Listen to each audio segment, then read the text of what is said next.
Evening, everyone.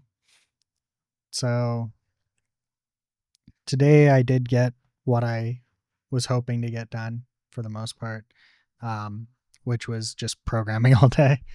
Um, I got a call from, or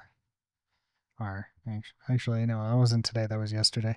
I got a call from my dad, and I found out that they're coming the week that I start my chemo next. So not this upcoming week, but the following week, my dad's going to be in town.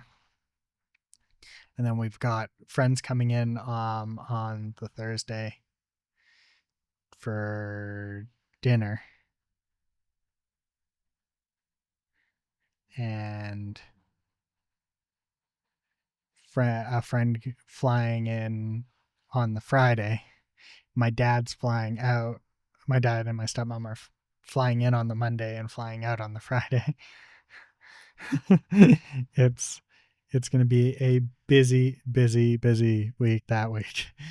And that's I also start chemo on the Thursday. We go see Mike, uh, my oncologist, on the Thursday. So it's going to be a busy week, a very busy week. Um,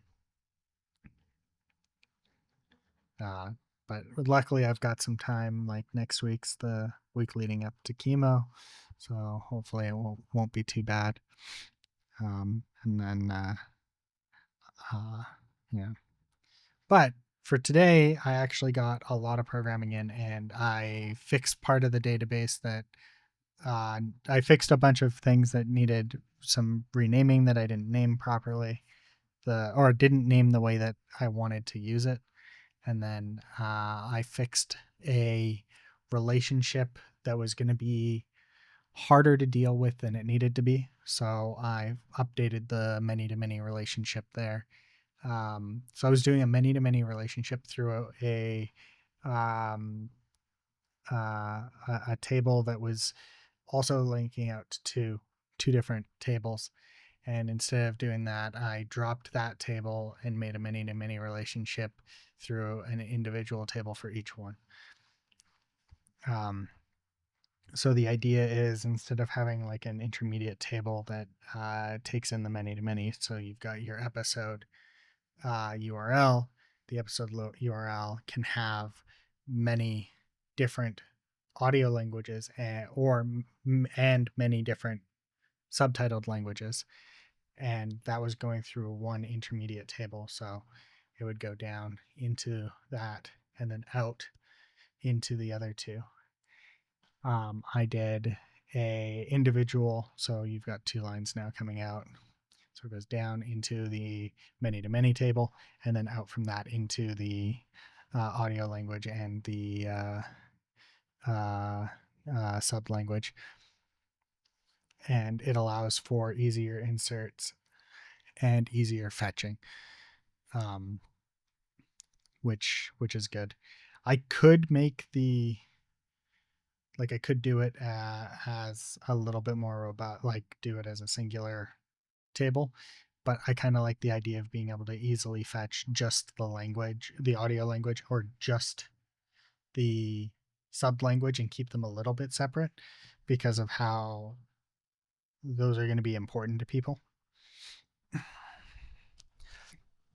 So, anyways, um, I got that worked out. I got a bunch of more tests in for the new sections of the database. Cleaned up some of the old sections of the database. Made sure I can go roll backwards and forwards for database changes. Also made sure that we don't touch the user table, which is important because we have users. We don't have data, but we have users. And then, yeah. So tomorrow, depending on how much time I end up having, I'm hoping to complete the rest of the table stuff, which is like, I think only a couple more tables need to be updated. And then I can start pulling from TVDB into my system and have that populate through the TVDB IDs. And then it's just a matter of building out the front end. So depending on what tomorrow ends up looking like, I'll be able to get that done. Anywho, that is me for tonight. Thank you for joining, and ta-ta for now.